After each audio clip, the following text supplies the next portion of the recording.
Hi, everyone, and welcome to Conspiracy and Cocktails. This is Jenny, and today I am drinking a Seagram's wine cooler that does not taste very good, unfortunately.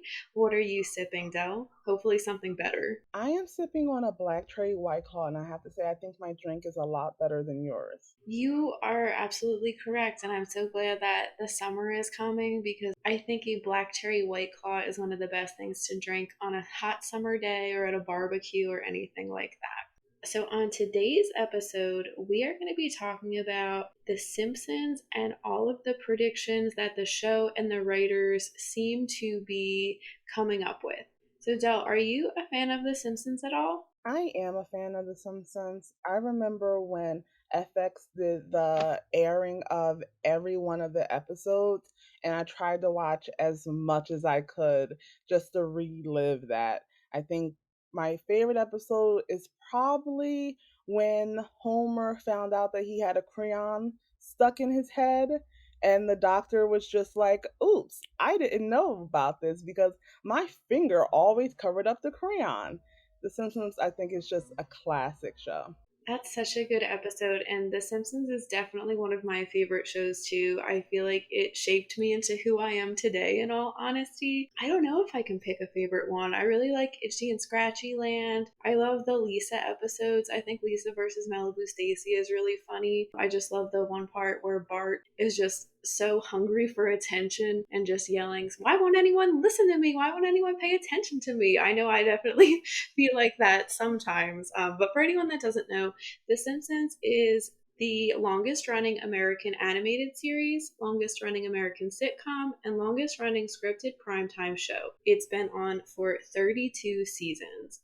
And over the past few years, a lot of people have noticed predictions that the show has made that came true. And it's a very long list, but here are a few notable examples. So, mutant tomatoes, the tiger attack on Siegfried and Roy. Some people think that they predicted 9/11. They mentioned people stealing grease from restaurants. There were three eyed fish. They somehow predicted the Higgs boson particle, which is the God particle. They predicted the equation for that or something very close to it. They predicted a Nobel Prize winner. They've predicted various Super Bowl wins and Lady Gaga's halftime show. They've somehow come very close to NSA surveillance scandals, J.C. Penney closing stores and going bankrupt, the Ebola outbreak. In episodes where they go into the future, they've shown video chat and smartwatches years before, that became a thing. They predicted Fox's Disney takeover, and they predicted people suing at all you can eat restaurants. Again, just to name a few. But there are a few predictions that really make people question, how did they know this was going to happen?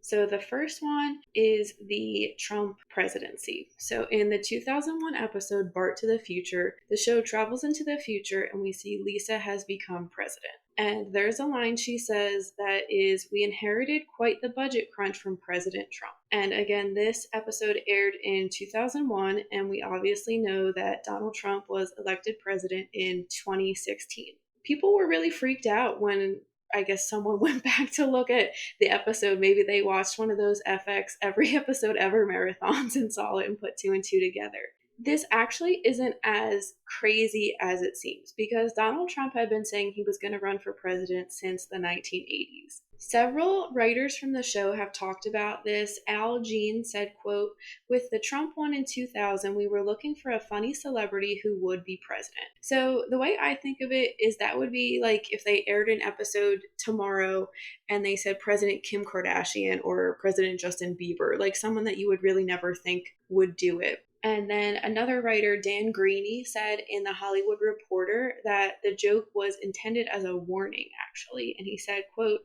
"That just seemed like the logical last step before hitting bottom. It was pitched because it was consistent with the vision of America going insane," end quote. And The Simpsons isn't the only form of entertainment, I guess, that did show Trump as president in the future. In Back to the Future 2, they also mentioned that Donald Trump was president. And a lot of people like to say this prediction, and they use a clip of Donald Trump as a Simpsons character descending the escalator in Trump Tower with Homer behind him. And they like to say that this was aired in that 2000 episode when it was actually aired 2 weeks after it actually happened. So, really not a prediction, in my opinion. Another political controversy that they kind of predicted was voting machine malfunctions. So, in the cold open of the 19th installment of Treehouse of Horror, which was related to the 2008 US presidential election, Homer goes into a booth to attempt to vote for Barack Obama, only for the machine to count it for John McCain. And then in 2012, a viral video came up and it depicted a voting booth in Pennsylvania doing the same thing with a voter who tried to vote for Obama, but it kept correcting to Mitt Romney. And people thought that was really weird because it was Obama in both instances. But to that, I will say, we know voter suppression is real and it has been forever. And with technology, malfunctions are bound to happen. We don't really know what this polling places, technology, or funds were like. So I think that one is more of a coincidence. And another election type thing they got pretty close was in a more recent Treehouse of Horror, which is the Simpsons annual Halloween episode. They showed a 2020 election map, and it was pretty similar to the actual election results map. A few states that were red in the 2016 election had turned blue, and The Simpsons had that on their map. Del, what are your thoughts on these few predictions? Because I think these are the biggest, most controversial ones. So I think that they are really weird, and I think that it shows that sometimes reality follows after art, but it doesn't mean that the art is like Notre Dame is predicting the future. I think that when it comes to Trump and his election, just like you said, he had been saying that forever. I think that one of the main reasons why people were so surprised when he decided to run is because it was a question of why now? You have been saying it for over 20 years. Why are you doing it now? Versus the Simpsons just kind of making something up. That's like The Rock has been saying that he's going to run for president, and a show might use him as an example of a future president because he's saying it so much. It was the same thing with Trump. And when it comes to the voting machines, that has been a trope in a lot of different shows. I know that Scandal also had a very similar trope where you went in and the voting machines were tampered with. So I think that it's always the case that art and reality are always going to be somewhat parallel to each other, because one of the biggest ways you can rope someone in is by making it seem like it could be realistic. It could be something that could happen in the real world, and then using that to connect that person to your show, to the characters, and come up with more elaborate storylines off of it. I completely agree, especially with life imitating art. And another pretty freaky prediction that they made that really was life imitating art was in the 1993 episode Marge in Chains. People think that this predicted the coronavirus and the craziness that was 2020. So, in the episode, there is a global flu pandemic known as Osaka flu, and it's spread by a Japanese factory worker coughing into a package. And then the citizens of Springfield get sick. They're desperate for a cure, demanding one from the medical community, and they just ignore Dr. Hibbard, who is the doctor on The Simpsons. They just ignore his medical advice. They riot, and as they do, they overturn a truck that unleashed killer bees inside. So obviously we had the coronavirus pandemic in 2020. We saw a lot of people, particularly in America, I'm sure around the world as well, but people not really listening to medical advice. And then I don't know if you remember, Del, but those murder hornets, people said murder hornets were like coming in from overseas and they were going to just attack the West Coast. So that's three things really in one episode. So I think people were pretty freaked out. Another aspect in that episode is that Marge is arrested for something really ridiculous and the town riots and there's mass civil unrest in Springfield. We saw a lot of rioting and civil unrest in America in 2020 as well. But to all of that, I will say that The Simpsons really mirrors society. And it's a commentary on American culture and sometimes the stupidity of people around the world. I mean, Homer is one of the dumbest people ever. Like you said, he had the crayon up his nose, and that's why he was so stupid.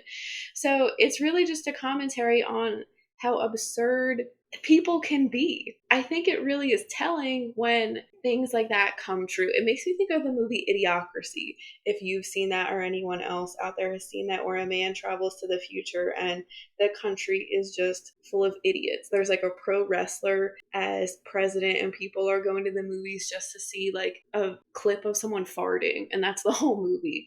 And The Simpsons, it's written by highly educated Ivy League graduates.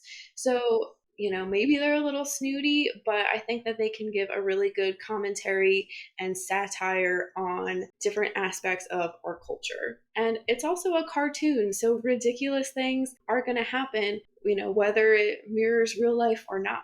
Yeah, I absolutely agree with you. I think that people put way too much stock into the Simpsons can predict the future. The Illuminati is telling them what they're going to plan next, just to plant those predictive programming seeds into the world. It definitely is freaky when you see something on a television show and then you hear about it in real life afterwards. Even though it is mind numbing, I don't think that the Illuminati is trying to control people through the television and set the stage for people to not believe things with their own eyes. I agree. And going into this topic, I really wasn't sure how seriously people took this. And it seems like some people do, unless they are just being massive internet trolls, which, that's also believable. But I was going through the comment section, which I know you should never do, on a few compilations just to see what people said. And a lot of people were saying this is an agenda. They're, being fed this information. And like, of course, all of this stuff comes true. And again, connections to the Illuminati. And there is actually an interview of one of the showrunners, I believe, saying that they are part of the Illuminati and he's laughing in it, which to me, he's obviously kidding, but I'm sure to other people, they could be taking that as he's rubbing it in our faces. I know the truth. So take with that what you will. We're not here to convince anyone. We're just here to talk about a show we really like. I did want to clear up a few other explanations for some of the conspiracies I mentioned earlier. So, for the Siegfried and Roy Tiger attack, who didn't think that would happen? I'm sorry that Roy had to get hurt, and may he rest in peace, he's passed on since then. But that's something you can take an alien from space and show them a clip of Siegfried and Roy, and they can know he's putting himself in danger. For the Super Bowl predictions, the writers will actually dub in audio with the names of the teams competing that year. So there's a 50-50 chance that they're going to get it right. And they haven't always gotten it right. So I don't really think that's fair to say they're predicting these winners. We're going to place our bets on what the Simpsons are saying. And for the Nobel Peace Prize, the person that won, Bengt R. Holmstrom, he was nominated for many years, which is standard practice for Nobel Peace Prize nominees. So the writers clearly did their research and they picked someone that had been nominated, so you would think that he had a fair shot of winning at a certain point. And lastly, people want to say that they predicted the Ebola virus because Marge holds up a book about Curious George and the Ebola virus. So how is her holding up this book really a prediction that this already existing disease would become an outbreak in the future? I think people are really stretching it with these things, and I do think coming up with conspiracy theories can be really fun. but this is just a little too much for me. What do you think? I agree, especially with the Ebola one. Like you said, it was already a disease. And with a lot of diseases like Ebola, there's always a good chance, unfortunately, that it's going to become an outbreak. You're not being a scientific genius or a future predictor by saying, hey, is this really contagious disease? We don't have a vaccine for it. We don't have a cure for it. It's going to become an outbreak in the future. There's two other predictions I wanted to, I guess, debunk in with my opinions real quick. The use of smartwatches and video chats, to me, that stuff people have been predicting since the 50s. I'm sure we've all seen those posters of, oh, the 1980s are going to look like this, and then there's flying cars and people on video chats. That's just a standard vision of the future people had. And also the infamous three eyed fish in the season 2 episode. So there's a three eyed fish, and it's because of waste from the nuclear power plant that Homer works at. And the best villain ever, Mr. Burns, runs. And the writers were clearly making a commentary on how terrible nuclear waste and nuclear power can be for the environment. And then a few years ago, a fish in Argentina turned up with three eyes. I guess you could say that's a prediction, but again, with the Siegfried and Roy incident, you can kind of imagine that happening. That seems like a pretty realistic thing, even if, it's played for jokes in a cartoon. Like we said, the show has been on for 32 seasons, so it's no surprise that a certain amount of jokes or elements of the show did come up in real life. It's almost inevitable. And writer and producer Matt Selman said, quote, every joke you make is what's the worst thing possible that could happen. Eventually, one of those things is going to come true, and they did. End quote. I want people to keep in mind that they're also kind of writing a year ahead of time, so they need to consider what could be going on in the world. With all that being said, Dell, are you still a fan of The Simpsons? Absolutely. I love The Simpsons, and whether they can predict the future or not, I am going to stay for the shenanigans and stay to see what America's favorite family is up to. That sounds good. I think we should finish this up and go get a drink at Moe's. Absolutely. Let's go.